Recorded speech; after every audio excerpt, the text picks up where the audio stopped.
l'info. Il est 12 heures. 12 heures.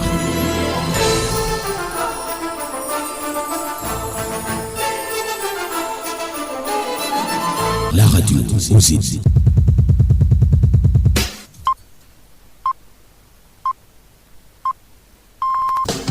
Écoute la radio. Satellite FM 96.5. Le journal. Antoine Zanga.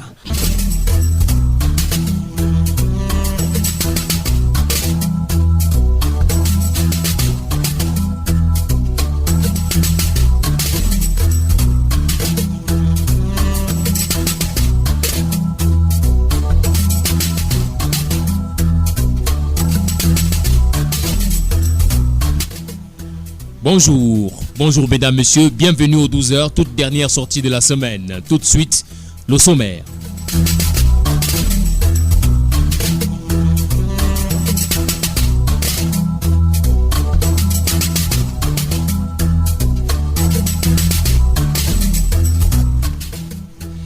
Yan Filémon augmente la pression au comité d'organisation de la CAN 2019. Le Premier ministre a insisté sur le respect strict du chronogramme des chantiers de cette compétition. C'était hier à l'immeuble Étoile au cours du tout premier conseil de cabinet de l'année 2018.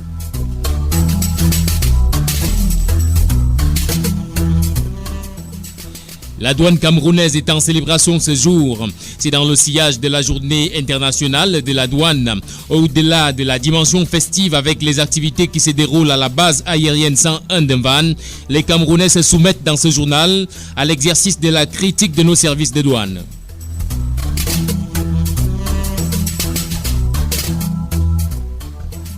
L'Union africaine, l'éternel assisté.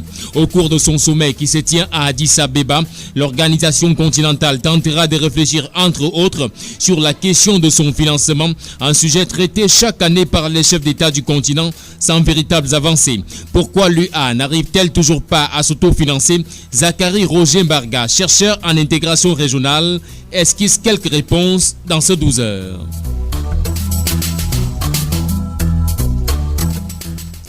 C'est le mois le plus célèbre au Cameroun et c'est aussi celui qui est qualifié de mois le plus long et le plus difficile. Il traîne un phénomène appelé janviose pour traduire l'ensemble de ces difficultés. Et comment les Camerounais parviennent-ils à gérer cette période? La réponse, c'est dans les pages magazines de ce journal. Mesdames, messieurs, voilà pour le sommaire. Satellite FM TV, le zénith de l'info. Justement, mesdames, messieurs, vous écoutez l'information au Zénith et bienvenue aux 12 heures de Satellite FM. Le tout premier conseil de cabinet de l'année 2018 s'est tenu à l'immeuble Étoile hier. C'est sur la présidence du Premier ministre Filémon Yang. Un accent a été mis sur la stratégie d'amélioration de l'accès des petites et moyennes entreprises au crédit bancaire et sur les conclusions donc de la première mission d'inspection des experts de la Confédération africaine de football au Cameroun. La synthèse des conclusions de ce conseil de cabinet, c'est avec vous, Benjamin Joëbelin. Traduire en actions tangibles les directives du chef de l'État contenues dans son adresse à la nation le 31 décembre dernier, telle est la quintessence de la communication spéciale du Premier ministre chef du gouvernement à l'ensemble de l'équipe ministérielle en guise d'ouverture du tout premier conseil de cabinet de l'année qui vient de se dérouler à l'immeuble Étoile. Un conseil qui a mis un point d'honneur sur la stratégie d'amélioration de l'accès des petites et moyennes entreprises au crédit bancaire, mais également sur les conclusions de la première mission d'inspection des experts de la Confédération africaine de football. L'honneur est donc revenu au ministre des Finances Alamine Ousmane May de présenter la stratégie d'amélioration de l'accès des petites et moyennes entreprises au crédit bancaire, après avoir rappelé la place des PME dans l'économie ainsi que leur mode de financement. Le patron des finances a évoqué les facteurs limitant l'accès des PME camerounais au crédit bancaire, notamment leur faible structuration caractérisée par une absence de plan d'affaires et leur capacité limitée d'autofinancement. Des insuffisances dont le gouvernement a pu pallier à travers la création de l'agence de promotion des PME et de la Banque camerounaise des PME. entre autres. La problématique de remboursement des crédits de TVA a en outre meublé l'exposé d'Alamine Ousmane Mey. Selon le ministre, les crédits TVA ont été apurés à hauteur de 82 milliards de francs CFA au 31 décembre 2017 contre 56 milliards de francs CFA en 2016, soit 14 milliards restitués aux PME contre 8,6 milliards, soit une nette amélioration de 63 milliards. Le patron des finances a en outre souligné l'allègement des procédures de remboursement des TVA aux entreprises citoyennes sans contrôle de validation préalable tel que prévu par la loi de finances de l'exercice 2018.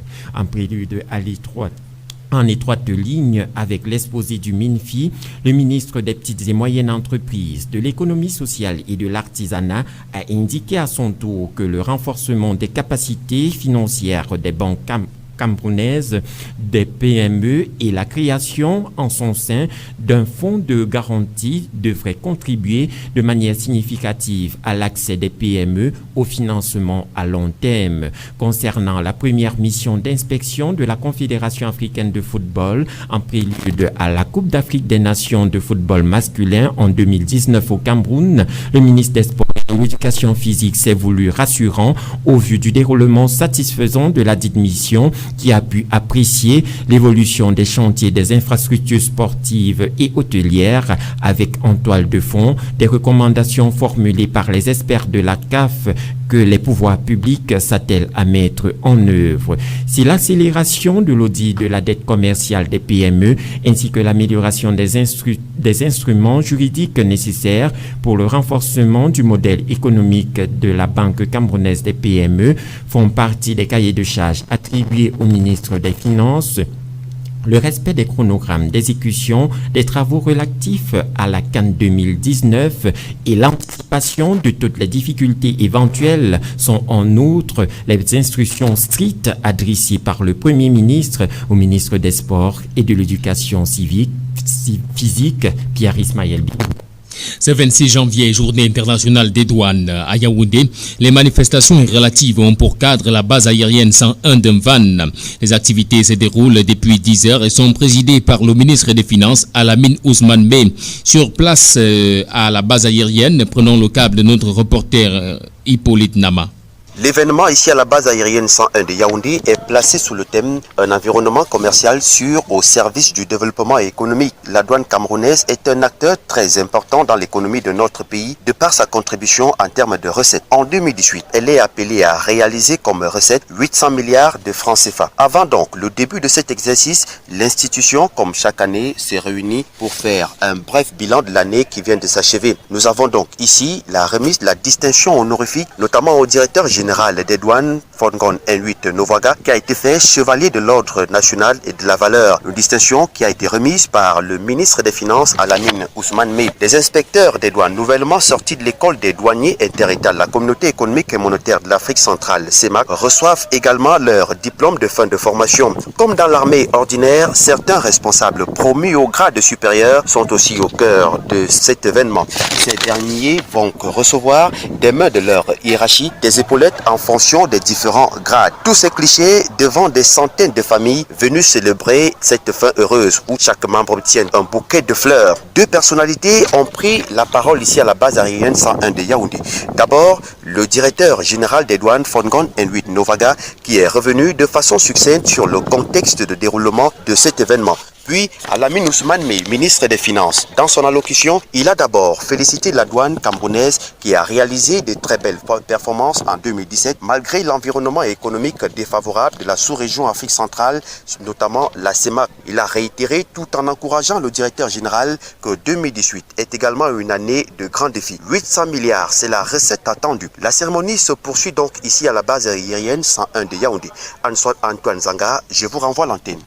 Merci à vous Hippolyte Nama. Relativement à cette journée internationale, nous nous intéressons à la présence des produits frauduleux dans notre pays. Un problème qui remet en cause le service douanier dans nos frontières. Le corps des métiers, ce corps de métier donc, fait-il réellement son travail? Cette question a été posée à l'homme de la rue ce matin, Sandrine Bollet. Cette problématique des produits frauduleux est un véritable souci pour notre pays et sur la question, les Camerounais ont presque tous les mêmes avis. Au regard de ce qui se vit au quotidien, il y a une partie des agents de douane qui essayent en même temps de faire leur travail, mais il y a une autre partie qui ne fait pas rationnellement leur travail. Le Camerounais, quel que soit l'endroit là où on l'a nommé, quel que soit ce qu'il fait, on a adopté une mentalité qu'on ne comprend pas. On ne pourra jamais dire que la douane fait son travail. S'il faisait son travail, pourquoi donc les produits frauduleux se retrouvent dans le pays ? Des réponses qui démontrent encore ce matin le manque de sérieux et les signes de corruption dans les zones frontalières où passent généralement ces produits qui pullulent dans tout le triangle national. Les médicaments frilatés, les boîtes de conserve, les poulets congelés, des produits de beauté ont des mains noires pour atterrir dans les points de vente. Que faire pour remédier à cette situation? Luc et Marc reviennent. Il faudrait que l'homme camerounais prenne conscience et il change sa mentalité. C'est-à-dire qu'on essaye de bien faire son travail comme si c'était chez soi-même. Pas qu'on place d'abord la magouille devant et le travail vient par la suite. Parce que quand les produits frauduleux entrent dans le pays, ça veut dire que les gens ne sont même pas souciés. Il faut davantage sensibiliser ces agents de douane, il faut les éduquer. Ou encore, dans certaines mesures, comment mettre un mécanisme en place qui permettra à ce qu'on frappe sérieusement et rigoureusement ceux qui ne travaillent pas normalement. La sensibilisation serait en effet encouragée afin de mettre fin à ces produits frauduleux qui freinent l'économie nationale et aboutir à un environnement commercial plus sain. Souvenir de la catastrophe du lac Nyos, l'administration territoriale et de la décentralisation préside ce jour la première session du comité de pilotage du programme national de sécurisation et de réhabilitation du lac Nyos au titre de l'année 2018. Les assises ont lieu à l'hôtel Montfébé de Yaoundé. Le sommet des chefs d'État de l'Union africaine s'ouvre ce 28 janvier 2018 à Addis Abeba en Éthiopie, présidé par Paul Kagame, chef d'État du Cette 30e session ordinaire est portée sous le thème « Remporter la lutte contre la corruption, une voie durable pour la transformation de l'Afrique ». Et au moment où ce sommet se prépare, la problématique du financement de cette institution revient avec acuité. Et pour tenter de comprendre pourquoi l'UA n'arrive pas à s'autofinancer, notre reporter Marcel Tchungui a joint au téléphone Zachary Roger Mbarga. Il est chercheur en intégration régionale. Il apporte des réponses à notre préoccupation. L'organisation continentale a toujours eu un ensemble de problèmes à trouver une solution définitive dans le cadre de son financement. Avant la taxe qui est aujourd'hui appelée taxe Kaberuka, vous avez eu le plan Obasanjo qui demandait aux Africains de mettre une taxe sur les transports aériens, notamment sur les billets d'avion, pour permettre à l'organisation de se financer. Mais aujourd'hui, la solution a été trouvée parce que le plan Kaberuka, taxe de 0,2% sur les importations hors continent, cette solution a trouvé un certain consensus. Il y a encore un problème à amener tous les États, l'ensemble de 55 États, à la mettre en œuvre. Donc, pour me résumer, il y a un problème d'égoïsme national, il y a un problème au niveau, si vous voulez, une querelle de leadership entre certains leaders qui estiment à leur niveau que la question n'a pas été résolue parce qu'il faut prendre en compte la taille des économies. Le mois de janvier 2018 s'achève dans quelques jours, une période de l'année considérée par certains Camerounais comme la plus longue et la plus difficile à vivre, même si d'autres affirment bien organiser leurs économies au préalable. Antoine Okala a demandé aux Camerounais comment ils gèrent le mois de janvier. Reportage. Le mois de janvier qui arrive bientôt à son terme n'aura pas été facile pour bon nombre de Camerounais. Toute chose qui a permis à chacun à son niveau de se faire une idée sur ce que représente cette période tant décriée. Le mois de janvier, c'est un mois de galère, donc c'est le mois de maintien parce que toutes les économies ont été gaspillées au mois de décembre. Maintenant, on ne joue qu'au maintien. Personnellement, je ne suis pas trop dans les excès, ce qui me permet quand même d'avoir toujours des petites réserves. Ça n'a pas de changement pour moi. Janvier reste un mois comme tout le reste. Pour survivre pendant ce mois de janvier, chacun a trouvé des stratagèmes et des méthodes pour la gestion de ses économies. On n'a pas de choix, on va faire avec les moyens de bord. Donc le peu de net que nous avons, on va se battre corps et âme pour pouvoir gérer. À mon petit niveau, j'ai limité les dépenses. J'ai essayé de faire des dépenses utiles. J'ai privilégié la ration alimentaire, j'ai privilégié la santé et le transport, le taxi. J'ai exclu catégoriquement des dépenses farfelues. Par exemple, prendre un pot d'amitié, des bières, acheter peut-être des vêtements qui n'allaient peut-être me servir à rien du tout. Toutefois, les Camerounais ont gardé le moral haut. L'état d'esprit reste toujours le même, mais vous savez qu'au Cameroun, la vie n'est plus facile. À part peut-être l'état de santé qui peut ne pas être bon, la grippe consort, le paludisme, mais concernant même l'état d'esprit, on fait avec. Je sais que janvier est souvent difficile, donc je me prépare quand même, surtout au plan mental. Durant cette période, les Camerounais ont tout vu et tout appris. Sur les réseaux sociaux, les communiqués et les déclarations circulent, décrivant la longueur de janvier. D'autres ont assimilé cette période à une maladie en lui donnant le nom de la janviose. Malgré tout, ceux-ci saluent l'arrivée du mois de février, bien que celui-ci aura également ses difficultés. Quand on parle de février, on parle toujours de janvier, donc ce sont les mêmes mois. Peut-être qu'au mois de février, même ça peut être plus dur. On va voir. Le problème de février, comme vous voyez, c'est la saison sèche. On tire vers la fin des récoltes. Il y a souvent manque de vivres. Bon, les gens ont souvent parfois mal compris. Ce mois arrive à point nommé. On l'appelait de tous nos voeux. Comme c'est même la période des salaires là, on espère que tous les problèmes que nous avons rencontrés au mois de janvier seront résolus. La plupart des Camerounais avouent que dans quelques temps, l'on verra encore le sourire sur leurs lèvres. Le reportage de la janviose était signé Antoine Okala. Satellite FM TV, le zénith de l'info. En culture, les activités culturelles et artistiques au Cameroun pour le compte de l'année 2018 se sont ouvertes officiellement hier à Ngaoundéré. La cérémonie qui s'est tenue à la place des fêtes de Ngaoundéré était présidée par le ministre des Arts et de la Culture. La journée d'aujourd'hui sera entre autres consacrée à une conférence débat sur le thème diversité culturelle, identité et unité nationale. Sur le choix de la ville de Ngaoundéré dans la Damawa, je vous propose d'écouter Narcisse Mouele Kombi, le ministre des Arts et de la Culture. Il est au micro de Satellite FM. La Damawa a été choisie pour illustrer le thème structurant de cette année culturelle au Cameroun, diversité culturelle, identité et unité nationale. Et à travers les spectacles qui nous ont été offerts, nous nous rendrons compte que la Damawa était bien choisie en tant que région carrefour pour illustrer cette problématique de l'unité nationale dans la diversité culturelle. L'agenda culturel de ce week-end s'annonce riche en événements, notamment la grande nuit des imitateurs à Yaoundé. Au programme des grands noms de l'humour du Cameroun et de l'étranger. Toujours pour ce week-end, des cabarets et nightclubs offrent aussi des spectacles. L'agenda culturel de ce week-end nous est feuilleté par Marie-Judith Boudé. Oumarou part de côté de elle là-bas, court comme un mouton, court comme la zèbre, court comme la vache. Kaiser Show, Kegege International, Moustique le charismatique, Big Mami à Dakar, Safaria et bien d'autres artistes humoristes donnent rendez-vous ce soir à la place Saint-Josué ici à Yaoundé dès 19h aux Amoureux du Rire. C'est dans le cadre de la grande nuit des imitateurs dénommée We Had One.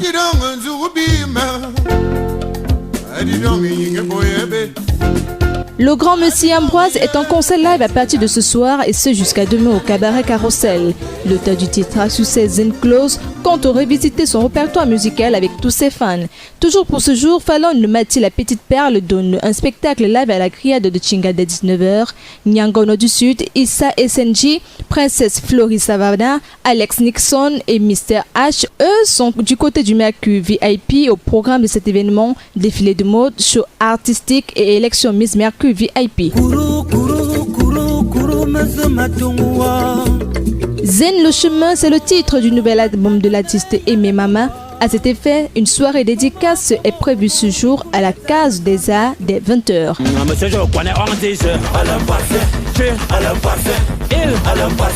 En perspective, Mr. Lonfian le Yamou est un concert du 31 janvier au 4 février à Yaoundé et à Douala. C'est dans le cadre du Tour de l'Espoir 2018 qui a lieu à ces dates respectives.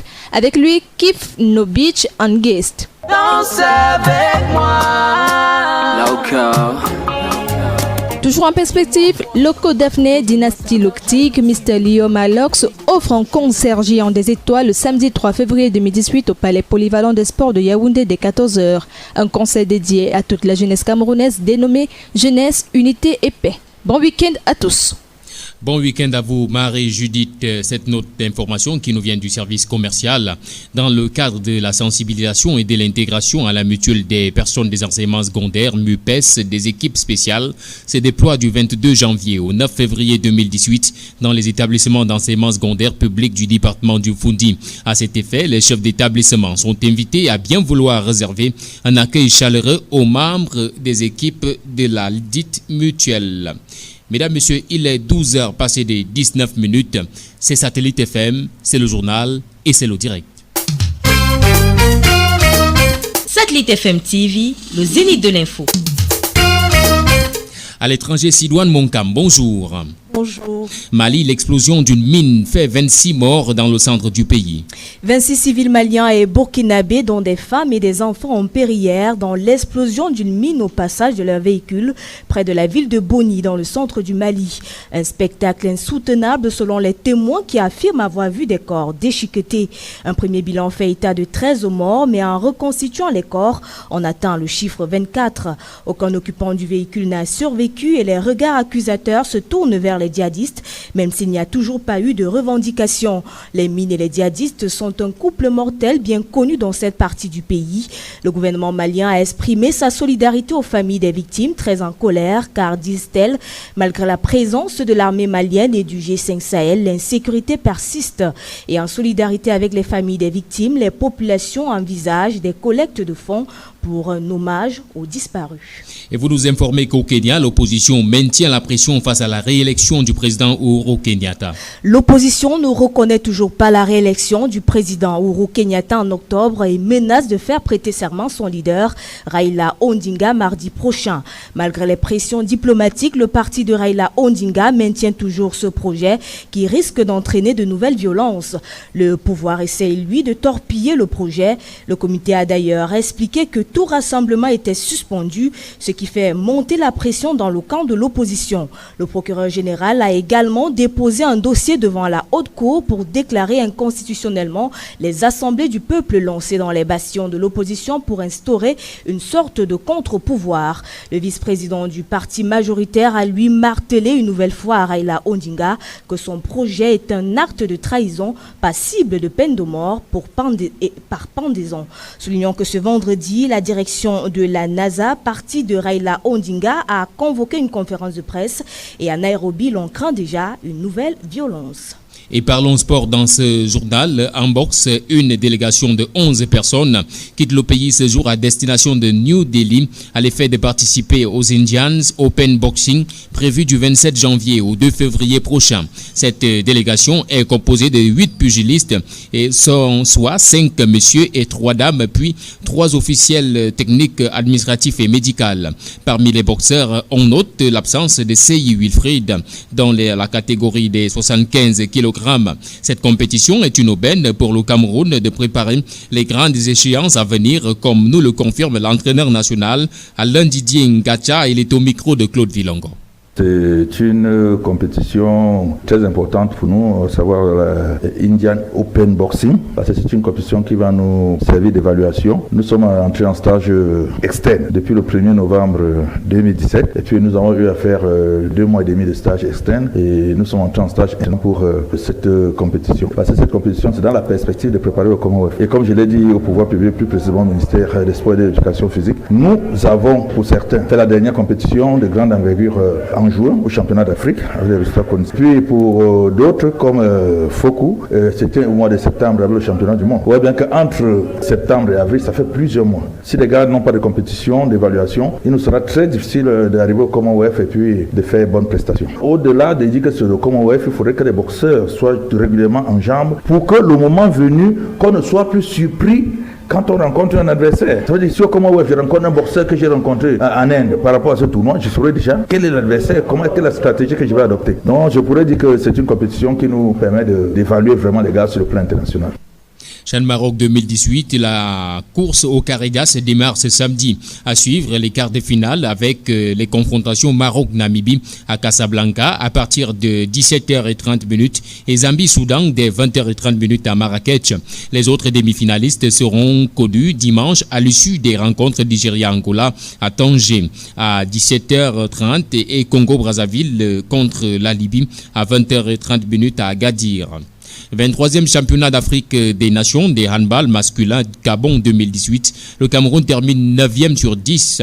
Les Lions indomptables se sont imposés hier devant la RDC 27 buts à 19 en match de classement. Alors que l'affiche de la finale a livré sa copie au terme des demi-finales. La Tunisie a largement dominé l'Angola 34 buts à 14 et l'Égypte a logiquement pris le dessus sur le Maroc 31 buts à 19.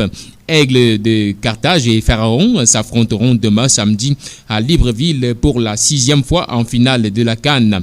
Et rappelons cette affiche est le remake de 2016 remporté par l'Égypte 21 à 19.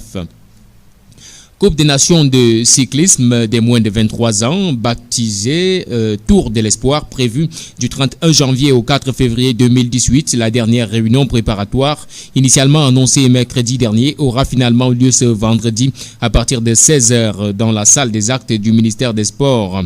Il sera question pour le patron des sports qui présidera les travaux de s'assurer que tout est fin prêt pour accueillir les compétitions. Notons que 15 pays africains et asiatiques seront au départ de ce rendez-vous avec pour ambition de décrocher l'un des 2 tickets qualificatifs autour de l'avenir 2018 en France.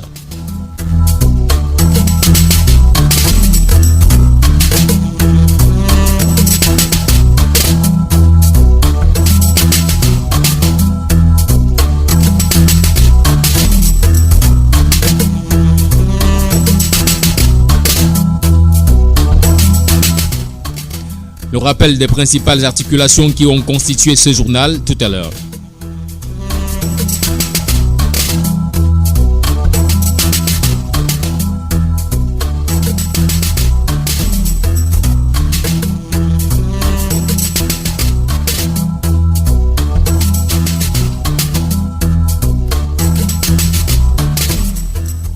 Yann Filemon augmente la pression au comité d'organisation de la CAN 2019. Le Premier ministre a insisté sur le respect strict du chronogramme des chantiers de cette compétition. C'était hier à l'immeuble Étoile au cours du tout premier conseil de cabinet de l'année 2018.